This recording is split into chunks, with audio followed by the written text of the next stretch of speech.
அன்பு நண்பர்கள் அனைவருக்கும் வணக்கம். நான் உங்கள் ஆண்டாள் வாஸ்து முன்னாள் துரைசாமி. 100 நாள் 100 வாஸ்து டிப்ஸு.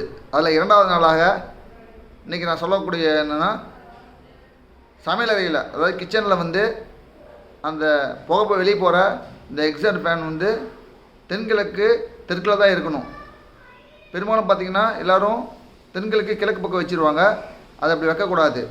தென்கிழக்கு தெற்கு தான் சரியான ஒரு அமைப்பு. அதே மாதிரி அங்கே நீங்கள் சிம்னி இருக்கிறாலும் சரி, அந்த சிம்னியோடைய புகை வெளியே போகிறதுக்கும் தென்கிழக்கு தெற்கில் தான் நீங்கள் ஒரு ஹோல்ஸ் பண்ணி அதில் நீங்கள் தென்கிழக்கு தெற்கில் வெளியே போகிற மாதிரி ஏற்பாடு பண்ணிக்கணும். நான் ஏன் இந்த 100 வாஸ்து அதாவது 100 நாள் வாஸ்து டிப்ஸில் ஏன் கிச்சனை ஃபஸ்ட்டு சொல்கிறேன்னா, ஒரு வீட்டில் வாஸ்து தவறு எந்த இடத்துல வேணால் இருக்கலாம், ஆனால் கிச்சனில் மட்டும் இருக்கக்கூடாது. ஏன்னா கிச்சன் தான் மகாலட்சுமி வாழும் இடம்.